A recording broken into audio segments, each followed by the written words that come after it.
अच्छा जरा सोचिए, तब क्या होगा जब अचानक आपको पता चले कि आपके परिवार में कुछ ऐसे भी लोग हैं जिनके बारे में आपको पता ही नहीं है, जो ना आपके धर्म के हैं, ना जाति के। परिवार तो छोड़िए, पूरे गांव में उनके धर्म का कोई नहीं है, पर वोटर लिस्ट में वो आपके परिवार का हिस्सा है।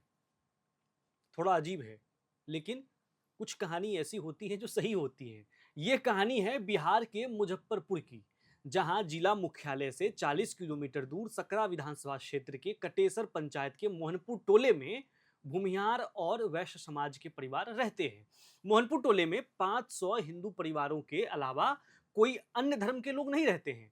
लेकिन इसके बावजूद चुनाव आयोग की ओर से जब वोटर लिस्ट का ड्राफ्ट जारी किया गया, तो उसमें करीब 60 हिंदू परिवारों के मकान में दो या दो से अधिक मुसलमान लोगों के नाम हैं।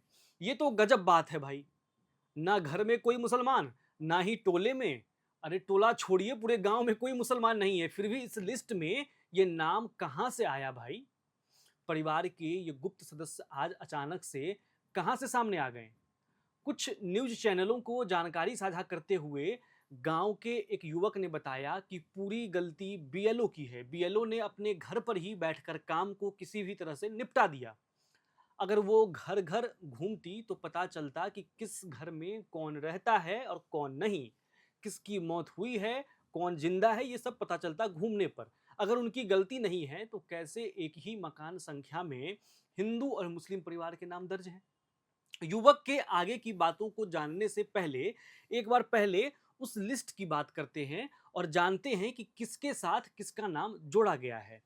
तो सकरा विधानसभा के बूथ संख्या 223 उत्क्रमित मध्य विद्यालय विद्यालय शाहदुल्लाहपुर में मकान संख्या 2 की वोटर पूनम देवी के साथ लाडली खातून पति मोहम्मद इस्लाम का नाम जोड़ा गया है। मकान संख्या 3 एक ही परिवार के रविंद्र कुमार, सीमा देवी, निशा देवी, खुशबू के नाम है, लेकिन उसी मकान संख्या में मोहम्मद जुनैद, पिता मोहम्मद नाजिर अली को भी वोटर दिखाया गया है। मकान संख्या 4 में तो गजब ही हो गया है। एक ही घर में 4 मुस्लिम वोटर दिखा दिए गए हैं। ये देख समझना मुश्किल है कि आखिर ऐसा क्यों हो रहा है। इसके लिए जिम्मेदार कौन है? गांव के लोगों ने इसके लिए बीएलओ के साथ साथ इलेक्शन कमीशन को भी दोषी करार दिया है। ग्रामीणों का कहना है कि ईसी ने सही प्रक्रिया से काम नहीं कराया। बिहार में हड़बड़ी में गड़बड़ी हुई है, इससे बिहार में भूचाल आ गया है। गड़बड़ी के बावजूद इलेक्शन कमीशन अपनी गलती मानने को तैयार नहीं है। लोगों ने कहा, अगर सब कुछ ऐसे ही चलता रहा तो इस बार हम लोग वोट नहीं डालेंगे। इलेक्शन कमीशन खुद वोट दे दे और किसकी सरकार बनानी है, इसका भी जवाब इलेक्शन कमीशन ही दे दे। अब इस गांव में हिंदू मुस्लिम के नामों पर हुई हौच पोच की बातें छोड़िए, मकान संख्या 16 की कहानी सुनिए। इस मकान के मालिक का कहना है कि सिकंदर पासवान और क्षितिज पासवान का नाम जोड़ा गया है, लेकिन इस मकान में इस नाम का कोई भी नहीं रहता है। मतलब साफ है, हेरफेर बस हिंदू मुस्लिम में नहीं, अंतर जातीय स्तर पर भी हुई है। यानी कि इस गांव के साथ बड़ा हेरफेर हुआ है। हालांकि पूरे मामले में सूबे के निर्वाचक निबंधन पदाधिकारी कृष्णा कुमार का कहना है कि मतदाता सूची में गड़बड़ी की सूचना मिली है, इसकी जांच की जाएगी। बूथों के विखंडन के कारण भी ऐसी स्थिति बन सकती है।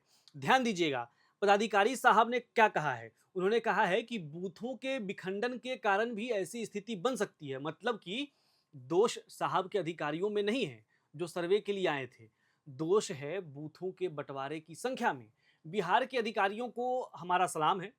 अगर माजरा ऐसा ही रहा तो भगवान ही जाने बिहार के चुनाव में कितनी निष्पक्षता रहेगी और मतदान में कितनी पारदर्शिता। बहरहाल, इस खबर में इतना ही। जुड़ रही है हमारे साथ। मेरे साथ कैमरे के पीछे मौजूद है अभिषेक। इस रिपोर्ट को आपके लिए लिखा है आदर्श ने। मैं आश्रित, मिलूंगा आपसे अगले वीडियो में। तब तक के लिए देखते रहिए एयर नाउ।